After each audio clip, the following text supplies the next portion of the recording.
মাওলা, আমি তো গুনাহ করেছি, তোমার দরবারের আসামি। মাওলা, তুমি যদি মাফ করে দাও, আমাকে প্রশ্ন করার কেউ নাই, আমাকে জিজ্ঞেস করারও কেউ নেই, আমাকে আটকানোর কেউ নেই। বান্দা যখন অনুতপ্ত মন নিয়ে বারবার বলতে থাকে, রব্বে করিমের রহমত তাকাইতে থাকে, তাকাতে তাকাইতে এক সময় রব্বে করিম বলে, বান্দারে, তোর বলার ধরনটা পছন্দ হয়েছে, তোর ডাকার ধরনটা পছন্দ হয়েছে, তোর চোখের পানি পছন্দ হয়েছে, তোর বলাটা পছন্দ হয়েছে।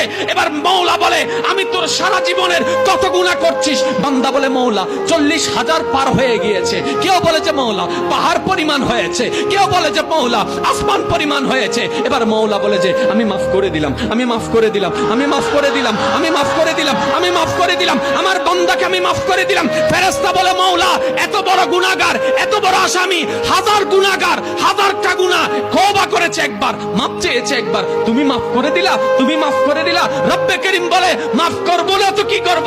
বান্দাটা কার দেখতে হবে না, বান্দাটা কার দেখতে হবে না, সে রহমানের কাছে মাফ চেয়ে যদি মাফ না পাই, তাহলে তো বিশ্বের কাছে মাথা নত হয়ে যাবে।